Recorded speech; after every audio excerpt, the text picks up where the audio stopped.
Estamos iniciando a nossa aula número 177 do nosso curso de Filosofia Espírita, Interpretação dos Evangelhos segundo o Espiritismo. Na aula passada, terminamos um bloco em que traçamos toda uma linha de razão, de lógica, de documentos bíblicos, de registros em literatura evangélica e outras afins, de documentação muito produtiva, para mostrar que a Eucaristia, que é uma herança da dogmática da fé paulina, ela é inconsistente e não foi assim proposta por Jesus.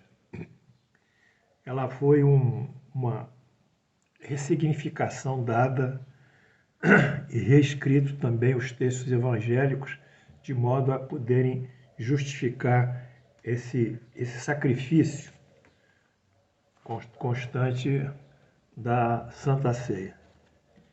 Muitos vão ficar um pouco incomodados comigo, porque tem um viés católico muito forte e se sentem, às vezes, ofendidos nas suas crenças. Eu esclareço mais uma vez que o meu curso é um curso livre. Cada um tem direito a ter a sua opinião. Eu estudo e tenho a minha opinião, e sigo essa opinião baseado nas pesquisas, no trabalho que eu faço, muitas vezes de forma exaustiva. E os outros que sigam a sua religião, a sua doutrina. Mas, de toda forma, nós seguimos o liberalismo, onde a liberdade do pensamento, da crítica, do juízo de valor, dos argumentos, das contraditas, são livres, com a ressalva de que desde que não produzam efeitos danosos a terceiros, seja na moral deles, seja na sua condição psicológica e seja até às vezes do ponto de vista físico. Então, como aqui é uma tribuna livre e eu defendo a doutrina espírita e defendo os valores maiores que Jesus nos trouxe, a sua moral, eu me sinto muito confortável em seguir esse trajeto e seguir esse percurso. Mas eu ressalto mais uma vez não ser meu propósito questionar os outros na sua fé, e sim trazer os esclarecimentos de uma nova realidade. E hoje, vencida essa etapa da doutrina paulina, nós vamos começar uma nova etapa que é muito criativa e muito interessante. Seu título é Ressignificando e Dessimbolizando o Discurso Metafórico de Jesus, transformado na dogmática eucarística. Ou seja, nós vamos interpretar Jesus como ele mesmo propôs, sem dogmas, sem ritos, sem cultos, a verdade pura, límpida, que desce lá de cima do grotão da rocha como uma água viva e gélida. Vamos começar. Para isso, eu vou iniciar com o estudo o pão e o vinho, como o corpo e sangue de Jesus. Vamos ver esse estudo multidisciplinar, porque na Eucaristia, corpo é o pão e o sangue é o vinho. Mas esse estudo ele vai abranger um pouquinho de antropologia, um pouquinho de história, um pouquinho de espiritismo, um pouquinho de religião, etc. Vamos voltar agora aos primórdios da religião, onde começam os ritos e os cerimoniais. O homem primitivo não possui a capacidade de discriminar as forças da natureza, como erupções vulcânicas, tempestades, abalos sísmicos, de uma pretensa divindade, de um ser responsável por esses eventos. Ele não consegue. Para ele é uma coisa só, o ser e as erupções vulcânicas. Seu pensamento ainda era pré-lógico, quer dizer, ele não diferenciava o real do irreal, a fantasia do mundo objetivo. Muito semelhante a uma criança, que não dissocia suas fantasias dos fatos reais. Um dos melhores registros dessa fase pré-lógica são encontrados nas pinturas rupestres, que são pinturas feitas em grutas. Figuram as imagens de renas na caça ou também as esculturas que são encontradas em que ursos de argila são trespassados por espécies de lanças. Provavelmente, encantamentos e cerimônias acompanhavam talvez a execução dessas pinturas e esculturas. Era a crença que as figurações da caça se tornariam realidade, quer dizer, eles produzindo essa magia, que nós chamamos simpática, quer dizer, criando os bisontes e as renas passadas por lanças, os ursos também, a crença é que eles desenhando isso, esculpindo isso, isso ia se realizar, ia se tornar real. E é lógico, porque a situação deles era essa. Era a crença que as figurações da caça se tornariam realidade. Esse tipo de pensamento pré-lógico foi denominado, portanto, magia simpática. Os pintores e escultores tinham, assim, função altamente religiosa. Eram muito importantes, esses escultores e pintores, dentro daquela tribo, porque eles que iam ajudar a sobrevivência dela pela caça. Posteriormente, surge a agricultura. O local em que surgiu a agricultura é desconhecido. Tudo o que se sabe é que espécies de gramíneas, são gramas e bambu, capins e bambus, constituíram os antepassados dos cereais e certos tipos de trigo, que são nativos na Ásia Menor, na Mesopotâmia, que é o norte do Iraque. Então, com a agricultura vai surgindo alguns tipos de sementes, que são mutações dessa espécie de gramíneas, de bambus, nessas regiões. E com a agricultura, há um grande avanço, surge a primeira religião, as religiões. Religiões sucedem à agricultura. Os antropólogos modernos afirmam que as religiões primitivas não só propriamente uma questão de crença, de acreditar naquela entidade, e sim de ritos, cerimônias e cultos exteriores. Foram os ritos que deram início ao fenômeno religioso. Os mitos, os dogmas e as construções teológicas vieram logo atrás. Tudo bem.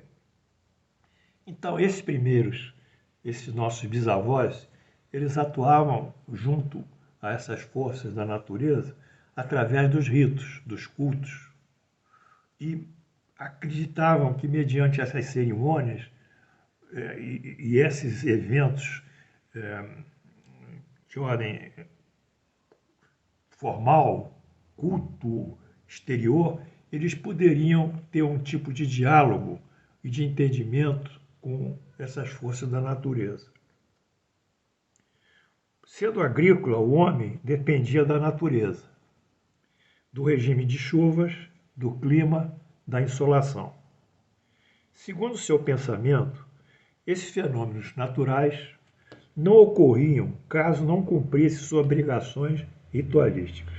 Quer dizer, ele achava que tinha que cumprir o ritual dele para vir a chuva, para vir a insolação, para vir a umidificação do solo, para ter equilíbrio nas estações. Ou seja, era necessário, por assim dizer, essas forças da natureza com a prática religiosa. Alguns exemplos os antropólogos sinalizaram, e até hoje perduram. Cerimônias destinadas a fazer chover, borrifar água sobre espigas de milho, imitando a chuva. Danças ritualísticas, também invocando a chuva. Vestir peles de animais e dançar em cerimônias, mimetizando o comportamento daqueles animais para que os espíritos daqueles animais também se aproximem deles, né, e os favoreçam. Portanto, o que marca essa fase pré-lógica do pensamento do homem é justamente a prevalência do ritual sobre a crença, sobre uma eventual fé. Quer dizer, o ritual era um exercício em que ele puxava a sua fantasia, o seu imaginário e tornava pelo ritual real. Se ele não cumprisse as obrigações para com a natureza, para com o Deus da chuva, não haveria chuva. Então, o ritual era essa realização efetiva dele para com o Deus da chuva. Vocês estão entendendo como o ritual precede a religião constituída? E na religião constituída, mais tarde, ele volta a ocupar esse espaço, substituindo a reflexão? Pois é. Passagem para o pensamento lógico. Início da concepção de Deus. Há um determinado momento que ele vai começar a diferenciar o que é real do que é imaginário. Isso pela experiência de vida, do dia a dia dele, na prática. Ele repetindo determinadas situações alcança um determinado efeito. Quer dizer, ele batendo lá no tambor, etc., ele espanta, às vezes, animais que estão tentando matar a tribo, avançar a tribo. Enfim, ele acendendo fogo espanta esses predadores. Então ele vai tendo uma conotação entre a ação dele, quer dizer, como causa, e a expulsão de fatos exteriores prejudiciais. Então ele vai dimensionando agora e assumindo, mediante a praxis, um conhecimento que é transmitido pelas gerações. O pensamento lógico estabelece relação causal a deuses de imagens tipicamente humana, antropomórficos. São esses deuses os responsáveis pelos fenômenos da natureza. Então, ele já corporifica um deus semelhante a ele.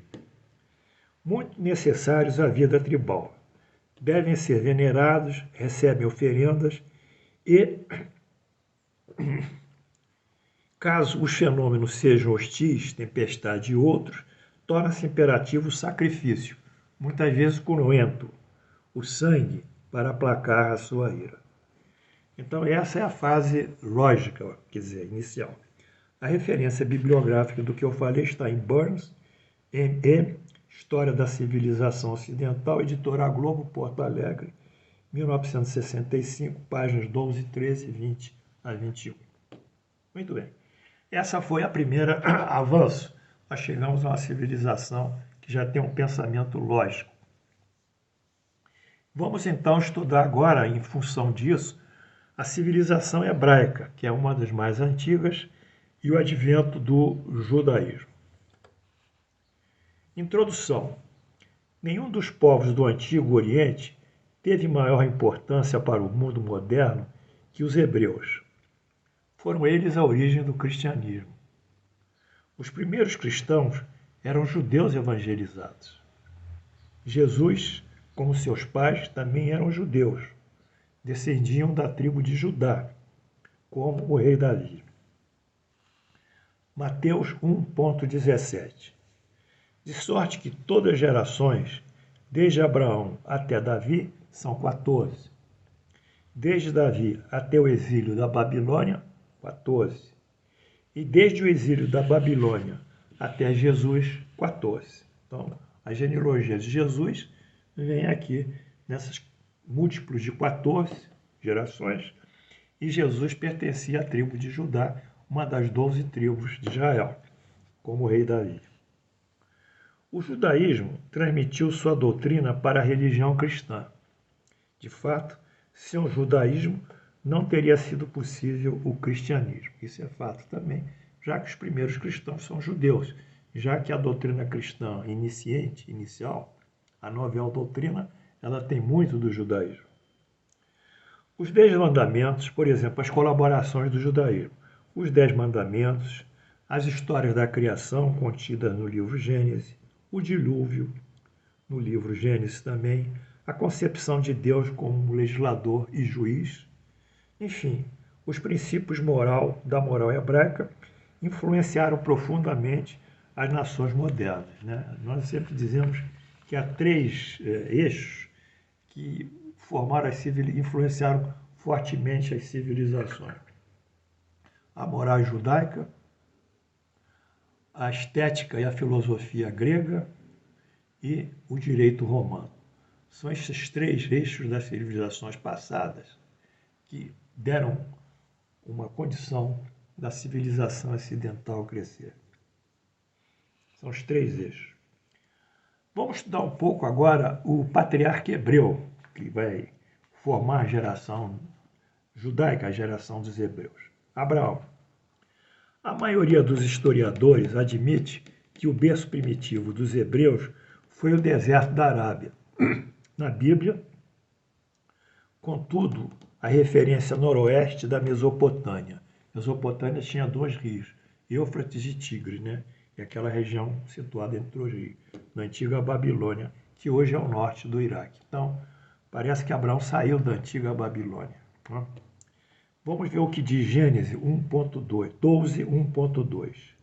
Ora, disse o Senhor a Abraão: sai da tua terra, da tua parentela e da casa do teu pai, e vai para a terra que eu te mostrarei. De ti farei uma grande nação, e te abençoarei e te engrandecerei o nome. Então Deus promete que Abraão vai sair da Babilônia e dele será criada a partir dele uma grande nação. Gênesis 13, 16. Farei a tua descendência como o pó da terra, de maneira que se alguém puder contar o pó da terra, então se contará também a sua descendência. Então, Deus promete a Abraão uma descendência imensa, né? Quase infinita a contagem dele. Gênesis 17, 1.5. Quando atingiu Abraão a idade de 99 anos, apareceu-lhe o Senhor e disse-lhe: eu sou Deus Todo-Poderoso. Anda na minha presença e sê perfeito. Farei uma aliança entre mim e te multiplicarei extraordinariamente. Prostou-se Abraão de rosto em terra e Deus lhe falou: quanto a mim, será contido a minha herança. Serás pai de numerosas nações. Abraão já não será teu nome, e sim Abaão, com dois As. Porque o primeiro é com uma só, Abraão, e o outro agora Abraão. Porque pai da miséria de numerosas nações te constitui. Então, essa é a promessa que Deus faz a Abraão, ao povo judeu, à posteridade. Abraão, agora com seu novo nome de patriarca hebreu, é então constituído pai de numerosas nações, já que o judaísmo daria origem ao cristianismo, e é verdade, e o cristianismo viria a se espalhar por todo o mundo e a profecia de Deus seria cumprida. Muito bem. Então, esse foi o primeiro comentário de hoje, que introduz vocês aos primórdios da religião, a ênfase nos ritos e nos cultos e nas cerimônias sacrificiais dos nossos antepassados, em que o pensamento prelógico fundia a realidade com o imaginário, a fantasia com o mundo objetivo, mediante o exercício daquelas práticas ritualísticas. E eu aqui me indago também, ao término dessa primeira aula sobre esse bloco, se nós não estamos repetindo esses eventos dos nossos avós, bisavós. Se nós não estamos achando que o ritual, que o cumprimento de um ritual qualquer, de qualquer religião, vai responder pelo nosso entendimento com Deus. É certo que nas épocas de calamidade, como agora a pandemia, o homem ele perde a sua estabilidade social, financeira, enfim, perde seu equilíbrio de vida. E quando ele é agredido por essa hostilidade desses momentos duros, e até mesmo quando ele sofre uma doença grave, né, uma situação quase de invalidez ou morte, ele corre com o seu inconsciente e viaja com o seu espírito no seu inconsciente para o mundo ancestral. É isso que o nosso amado Jung dizia, inconsciente coletivo. Nós temos conhecimentos universais que são comuns a todos os homens, é o inconsciente coletivo.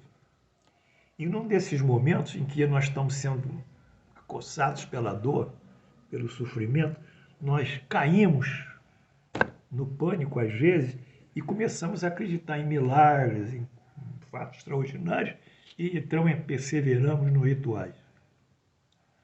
Aqui no meu celular todo dia eu recebo, não quebre a corrente, essa aqui é uma corrente que vai mudar você, tem que repetir essa corrente por 5 pessoas, 7 pessoas, e essa prece por 100 pessoas. O outro lá. Resposta do espírito tal sobre a pandemia. Aí vem lá um espírito comunica sobre a pandemia. Nesses momentos de crise da humanidade, é como dizia Erasto, né? Nesse momento de insegurança surgem os profetas, que na realidade são os falsos profetas. E a humanidade, sem sustentação lógica, racional, sem uma fé articulada, sem uma fé lógica, racional, ela começa a se perder e parte para a ritualística. E acende vela e faz isso, faz aquilo, e faz de tudo para sair desse sistema. Quer dizer, ela regride mediante a gravidade do existencial ou a vida que está sendo gravemente afetada a esses primórdios dos nossos antepassados. Isso é comum, porque nós temos isso em nós. Um dia nós fomos isso, justamente fomos um homem de Cro-Magnon, ou fomos um homem de Neandertal, seja o que for, ou um sinantropo pequinense, enfim, fomos um homem pré-histórico, não é? Mas isso que eu queria traçar para vocês. Mas a doutrina espírita aqui, e nosso estudo, ele inibe isso. Quando vocês começarem a ficar com manias, pega esse objeto, passa para cá, porque se não passar para cá vai acontecer alguma coisa estranha, é a ritualística, é a superstição, vocês pensam o que representa realmente esse objeto. Ele representa um sentimento seu de medo. E você afasta esse sentimento de medo, essa fobia, pela ritualística. Enfim, são coisas interessantíssimas. De toda forma, nós vimos hoje a abertura desse processo de compreensão da emergência religiosa, da conotação da emergência religiosa com os rituais e da evolução do homem para uma fase agora lógica, embora tenha que cultuar nessa fase ainda o Deus da chuva, para que chova, enfim, e preces, procissões, né? Quantas preces, procissões você vê os indivíduos andando, né? Naquela região agreste, pedindo que caia chuva, né? Enfim, e pode cair. Se sentarem direitinho, rezar e pedir a Deus, naturalmente podem ser atendidos. Não precisa toda essa ritualística. De toda maneira, a ritualística, fechando a aula de hoje, e a dogmática, o fechamento do indivíduo na ritualística, na repetição, é uma própria negação da sua própria razão, do seu próprio raciocínio, da sua própria lógica, da própria liberdade que tem de pensar e agir. Na próxima aula, estudaremos então o monoteísmo mosaico, que aí começa realmente a aparecer um Deus específico e próprio da religião. Que Deus nos abençoe. Flores para vocês. Esse bloco vai ser maravilhoso, vai nos dar uma cultura geral bem abrangente.